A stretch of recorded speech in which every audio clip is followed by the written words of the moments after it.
Hello dear student, एक बार फिर से आप सभी का स्वागत है। काफ़ी सारे स्टूडेंट का डिमांड था कि आप अगर वीकली में 1-2 दिन भी दे पाते हैं तो कोई बात नहीं है, अगर आप थोड़ा हम लोग को गाइड कर दें तो ज़्यादा बेटर रहेगा। इस सब को देखते हुए हमने सोचे कि चले एक बैच दे देते हैं जो बहुत ही कम फी में इसलिए रहेगा कि थोड़ा हम लोगों को भी डाटा फी लग जाता है वगैरह वगैरह, थोड़ा इसमें मेहनत लगता है और थोड़ा पैसा लगने से क्या हो जाता है, आपका भी मन लगेगा पढ़ने में, सबसे बड़ी बात ये होता है। तो इसको देखते हुए हमने एक बैच बहुत ही डिजाइन और काफ़ी सारे इस बैच के अंदर हम ऑफलाइन पढ़ाने के लिए जो मेहनत करते हो सारा का सारा कंटेंट आपको ओनली फॉर 99 रुपया में मिलेगा। इसमें रहेगा क्या, तो वैसे तो आप लोग जो हमसे जुड़े हैं वो देख ही लिए होंगे कि आप मेरे साथ इंग्लिश मेरे गाइडलाइन में आप क्लियर करेंगे। तो इसमें सबसे बड़ी बात जो आपको देखने को मिलेगा वो है कि इसका फ़ी हम लोग काफ़ी कम रखे हैं, यानी कि 99 रुपया है। वो भी आप समझ सकते हैं 99 रुपया में अभी से लेकर अभी चल रहा है आपको जून से लेकर आपको ऑलमोस्ट फरवरी तक हम आपको गाइड करेंगे। तो जून के और इसके बीच में जो मंथ हो गया जुलाई, अगस्त, सितंबर, अक्टूबर, नवंबर, दिसंबर, जनवरी और फरवरी, यानी 1 2 3 4 5 6 7 8 रुपये 8 मंथ का फ़ी आपको 99 रुपया है, यानी समझ सकते एक महीना का फ़ी आपको 8 रुपया लग रहा है। कितना रुपया लग रहा है? 8 रुपया लग रहा है। तो ज़्यादा नहीं सोचे, क्योंकि यही बैच लास्ट में जो हम क्रैश कोर्स लाएंगे तो लगभग 100 रुपया का वो भी रहता है, या 199 रुपया का रहता है, सॉरी। तो इस बार हम सोचे कि ज़्यादा से ज़्यादा बच्चे को जोड़ना है, इसलिए थोड़ा हम फ़ी कम रखे हैं कि फ़ी की वजह से, क्योंकि हर बच्चा कहीं ना कहीं पढ़ता रहता है, इसी पे डिपेंड रहिएगा तो शो भी नहीं होगा। हर बच्चा कहीं ना कहीं पढ़ता रहता है कंटिन्यूटी फॉलो करने के लिए। तो इसलिए इसको देखते हुए हमने मात्र 99 रुपये में इसलिए रखे हैं फ़ी इनका कि अधिक से अधिक बच्चा इसके साथ जुड़ सके, अधिक से अधिक बच्चा इनके साथ मेरे साथ जुड़ सके। 1 मिनट। और इसको हम सामने इसलिए रखे हैं कि इसमें आपको कंटेंट के रूप में मिलेगा, जैसा कि आप देख रहे होंगे ग्रामर आपको जो पूरा डीपली तो हम नहीं पढ़ाएंगे इसमें, क्योंकि जो 11th-12th के लिए मोस्ट है उसको हम करेंगे। उसके बाद वोकैब सेक्शन है जो काफ़ी इम्पोर्टेंट है और बहुत जगह इनके बारे में पढ़ाई भी नहीं होता है। उसके बाद बुक का अल्टीमेट तरीका बताएंगे भाई, ऑब्जेक्टिव प्रीवियस ईयर क्वेश्चंस। अभी आज हम एक चीज़ डिस्कस करने जाएंगे, देखिएगा। उसके बाद topic wise PYQ। Topic wise PYQ कहने का मतलब हुआ कि प्रीवियस PYQ का मतलब हुआ प्रीवियस ईयर क्वेश्चन, कि यानी कि प्रीवियस ईयर क्वेश्चन किस टॉपिक से कितना आया है वो सारा कलेक्शन करके रखें हम, वो आपको रखेंगे। और उसके बाद उसको हम याद करने के शॉर्ट ट्रिक भी बताएंगे। जो बच्चे इसमें इनरोल करना चाहते हैं वो इस नंबर पर फ़ोन पे, यानी कि 6201191289 पे आप फ़ोन पे कर सकते हैं। और फ़ोन पे का जो स्क्रीनशॉट है, जो भी उनका स्क्रीनशॉट रहेगा वो आप इस नंबर पर भेज सकते हैं, अपना नाम और अपना नाम के साथ भेज दीजिएगा। तो हम उस बैच में, जो बैच हम डिजाइन किए उस बैच में आपका नामांकन हो जाएगा। और फिर जैसे ही क्लास चलेगी आप बारीकी से देखेंगे। तो ये रहा क्लास के बारे में। और आज इसका एक डेमो, ये ऑनलाइन बैच है, जो भी हम पढ़ाएंगे हिंदी एक्सप्लेनेशन के साथ पढ़ाएंगे, जो आप लोगों को दिखाई दे रहा है। जो बच्चे इससे पहले मेरे ऑनलाइन बैच में रहे हैं उनको पता है बैच का वेटेज कितना है, कितना फ़ायदा करता है एग्ज़ाम में, उनसे आप रिव्यू ले सकते हैं। तो सीधा हम चलते हैं कि आज का जो मेरा टॉपिक है वो है, चलिए आप लोग जो देख रहे होंगे कि आज हम एक समरी करेंगे और उस समरी का नाम है, टॉपिक का नाम है Indian civilisation and culture. Indian civilisation, देख रहे कितना फॉर्मेट बनाने में कितना, ये प्रोज सेक्शन का है, कितना मेहनत पड़ता है, समझ सकते हैं आप। ये प्रोज सेक्शन का है, 12वीं वालों के लिए है, ये अपने बापूजी ठहरे। तो चैप्टर फर्स्ट है, यहाँ से हम शुरू करेंगे। और ये डेमो क्लास है, डेमो तो कुछ है ही नहीं, समझिए पहला क्लास रिकॉर्ड हो रहा है। और इंडियन सिविलाइजेशन एंड कल्चर का जो राइटर है वो कौन है? महात्मा गांधी। क्या है? महात्मा गांधी। बिहार बोर्ड वाले के लिए है ये। बुक, क्योंकि ग्रामर तो सीबीएसई वालों के लिए भी सेम ही रहता है। तो इससे पहले थोड़ा इस पर चर्चा करेंगे कि इसका फ़ी कितना रखा गया है। ओनली और ओनली 99 रुपीज़ लिखा है और उतना पे कर सकते हैं आप। चलिए, तो आगे हम हो गया कि इंडियन सिविलाइजेशन एंड कल्चर का जो राइटर है हमारा कौन है, महात्मा गांधी है। नेक्स्ट स्लाइड पे हम चलेंगे, नेक्स्ट स्लाइड। चलिए, अब बात आता है हाउ टू राइट समरी, कि सबसे पहले अगर आप ये पढ़ेंगे तो आप समरी कैसे लिखेंगे, हाउ टू राइट समरी। तो इसके लिए आपको 3 स्टेप फॉलो करना पड़ेगा। कितना स्टेप फॉलो करना पड़ेगा? 3 स्टेप है। Step number first, step number second और स्टेप नंबर 3 गो स्टेप आपको फॉलो करना है। पहला स्टेप गौर से देखिएगा, गिव एन एवोसम स्टार्ट। एवोसम, एवोसम मतलब एक आप अच्छा स्टार्ट दीजिए, बहुत ही खूबसूरत होना चाहिए, कि जो कॉपी चेक करेंगे आपके उनको पढ़ के मज़ा आ जाना चाहिए कि भाई बंदा ने क्या लिखा है। उसके बाद आगे गौर से देखिएगा तो लिखा है how mention the chapter and writer name, any achievement of writer, type of the prose and lastly the theme of the chapter.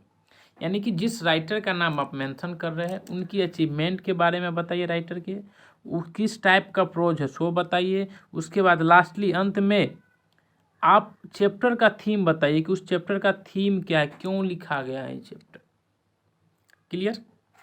चलिए, सेकेंड स्टेप हम देखेंगे।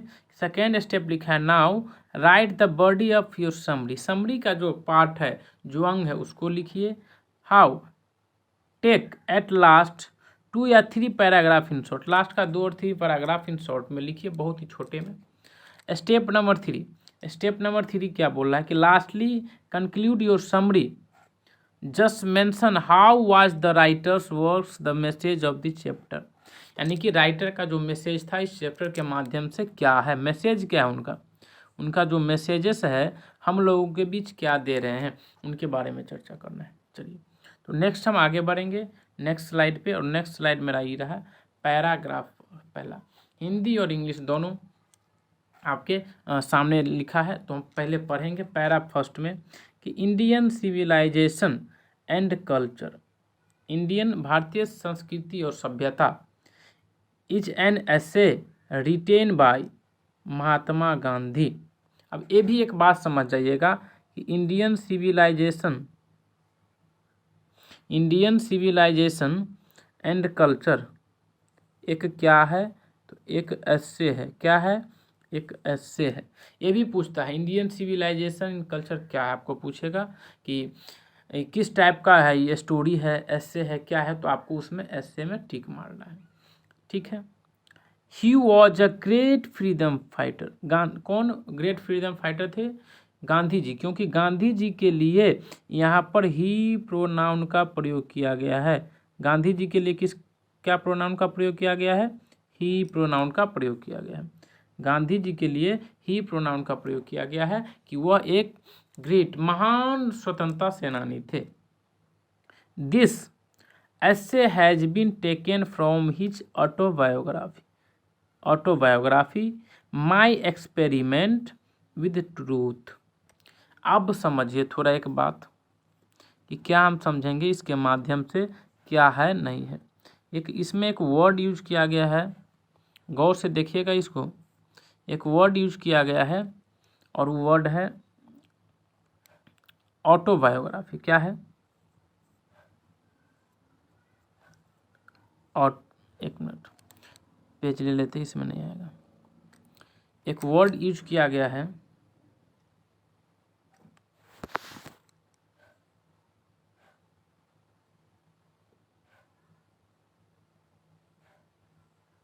ऑटो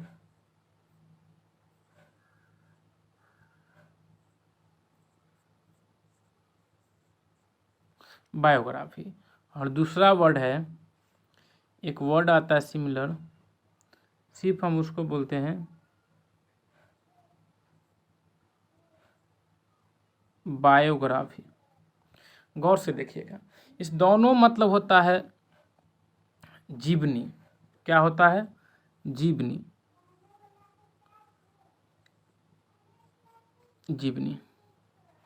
अब जीवनी का क्या मतलब होता है, जैसे अगर कोई महान व्यक्ति है ना तो उसका जीवनी होता है।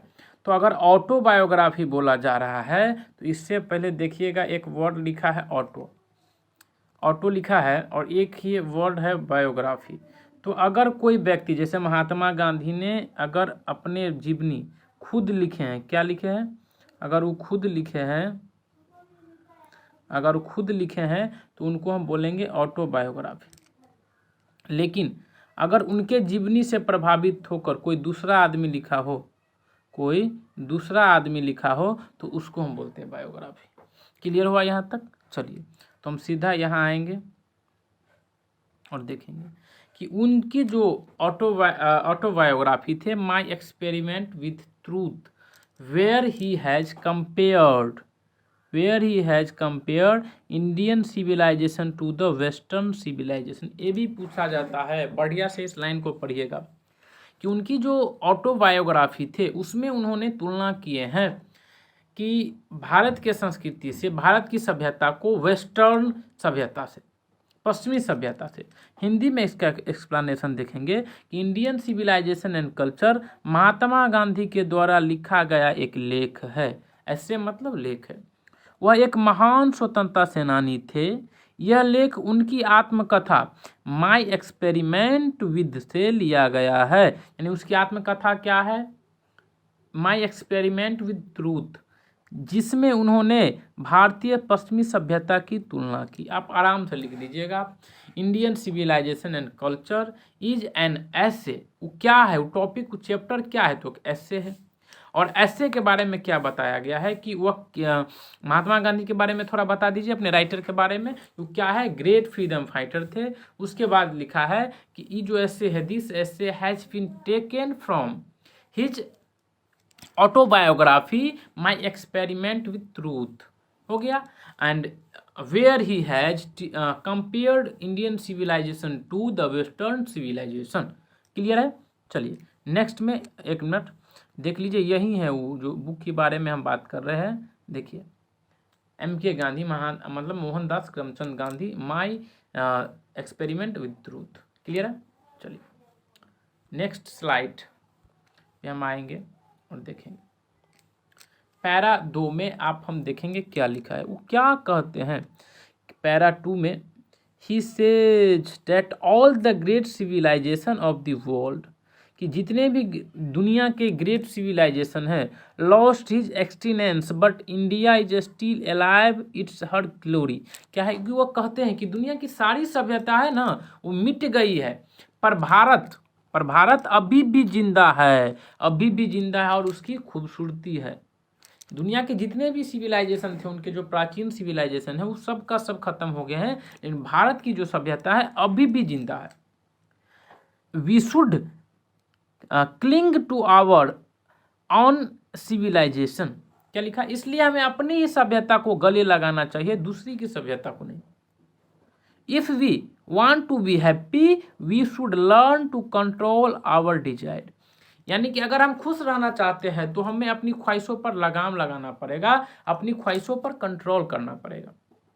अगर हम खुश, देखिए मन क्या है, मन बहुत सारे चीज चाहते हैं, तो उस मन को अगर हमको कंट्रोल रखना है, जिंदगी में खुश रहना है, तो हमें अपनी इच्छाओं पे, हमें अपनी ख्वाहिशों पे कंट्रोल रखना पड़ेगा कि देख भाई, एक न एक दिन तुम्हारा समय आएगा और तू पूरा होगा। पैरा 2 समझ में आया? तो हम आगे बढ़ते हैं, आगे बढ़ेंगे और यहाँ देखेंगे कि लिखा है पैरा 3। क्या लिखा है भाई? पैरा 3 गौर से देखिएगा कि if the West has done maddening invention then we also have taught the world the lesson of unity. क्या लिखा है? अगर पश्चिम से हैरान कर देने वाली आविष्कार किए हैं, तो हमने भी विश्व को एकता, अखंडता, धर्म और आत्मा का सबसे बड़ा सबक पढ़ाया है। कि अगर वेस्ट कि पश्चिमी में जितने भी देश आते हैं, उन्होंने जो इन्वेंशन किया है, आविष्कार किया है, then we have also have taught the world, कि हमने विश्व को भी सिखाया है, पढ़ाया है कि एकता, अखंडता, धर्म और कि क्या आत्मा का क्या सबक होता है, हमने भी तो बताया है। सबकी एक अलग अलग काम होती है, हमने भी अपना करके दिखाया है। We don't hate west but the should not try to copy. हम पश्चिमी से नफरत नहीं करते हैं, लेकिन हम उसका कॉपी भी नहीं करते, यानी नकल भी नहीं करते हैं। हम पश्चिमी से नफरत नहीं करते, पर हम उनकी नकल भी करने की कोशिश नहीं करनी चाहिए। We should not try to copy it, हमें भी उसकी नफरत नहीं करनी चाहिए। We worship morality whereas they worship immorality. क्या बोल रहे हैं कि हम लोग नैतिकता को पूजने वाले लोग हैं, जबकि वे लोग अनैतिकता को ज़्यादा करीब है। हम लोग नैतिकता को मानते हैं और वो लोग क्या है, अनैतिकता के ज़्यादा करीब है, यानी अनैतिकता को ज़्यादा मानते हैं। देखते हैं हम लोग जो दूसरे देश के लोग हैं, अनैतिकता मतलब जो आदमी ईमानदारी से तथ्य पर काम करके कमाना चाहते हैं, अर्न करना चाहते हैं, उसको हम बोलते हैं मोरालिटी। और जो भाई पैसा आना चाहिए, किसी भी तरह पैसा आना चाहिए, उसको हम बोलते हैं इमोरालिटी, यानी अनैतिकता। ठीक है, नेक्स्ट स्लाइड पे हम चलेंगे और देखेंगे स्लाइड नंबर 4। लिखा है both this civilisation are good in their own spheres, कि दोनों सभ्यताएं अपनी अपनी जगह पर सही है, but it's clear that the modern civilisation is the worship of materialism. देखिए हमारे जो महात्मा गांधी थे कितने बड़े उच्च विचार के लोग थे। जैसे हम लोग प्रयोग करते हैं ना कि सिंपल लाइफ हाई थिंकिंग, यानी सदा जीवन उच्च विचार, उनमें से एक थे। क्या बोल रहे हैं, जबकि उन पहले पैरा में वो बता दिए हैं कि वो लोग इमोरालिटी पर काम कर रहे हैं, लेकिन फिर भी आगे वो डिस्कस कर रहे हैं उन लोगों की मोरालिटी नहीं डाउन करने के लिए कि भाई दोनों सिविलाइजेशन अपनी अपनी जगह पर ग्रेट हैं, अपनी अपनी जगह पर सही है, क्योंकि उनके दिल को ठेस नहीं पहुंचाना चाहते हैं। वहीं लिखे हैं सही है, लेकिन यह साफ है कि पश्चिमी सभ्यता वस्तु की पूजा में और हमें हमारी पूर्वजों में अपना हाथ पैर पर विश्वास करना सिखाया है। क्या बोल रहे हैं कि पश्चिमी सभ्यता है वस्तु की पूजा करिए, लेकिन हमारी जो सभ्यता है वो क्या है, हम अपने फोर फादर्स यानी कि पूर्वजों को पूजा करने के बारे में हमको सिखाया गया। क्या लिखा है, and our forefather have taught us to believe in our our hands and the feet. हमें अपनी पैर हाथ में विश्वास रखने की क्या कहें, विश्वास करना सिखाया है। We should not forget those values and we should try to revive our own civilisation. क्या है, हमें उन आदर्शों को नहीं भूलना चाहिए और कोशिश करनी चाहिए कि हम अपनी सभ्यता को जिंदा रखें। हम अपनी सभ्यता को क्या रखें, जिंदा रखें। बात समझे? तो चलिए नेक्स्ट है, और ये लास्ट पैराग्राफ है, इसको गौर से समझिएगा और अपना कॉपी बढ़िया से रुक के अपना लिख लीजिएगा। क्लास नंबर फर्स्ट आई, उसी को हम डेमो नाम दे दिए हैं। आगे देखिए क्या लिखा है पैरा 5 में कि finally this is an awesome work of Gandhi ji. क्या लिखा है, finally this is an awesome work of Gandhi ji where he has beautifully explained the merits of two civilization and advised Indian to adopt our civilization। क्या बोल रहे हैं, अंततः finally आखिरकार यह गांधी जी की एक शानदार लेख है। ऐसे हैं, क्या है, ऐसे हैं जहां उन्होंने बड़ी सुंदरता से दोनों सभ्यताओं की तुलना की है और भारतीयों को अपनी खुद की सभ्यता को गले लगाने को कहा है। देखिए कितनी बड़ी सोच की हुई कि गांधी जी का एक शानदार लेख है।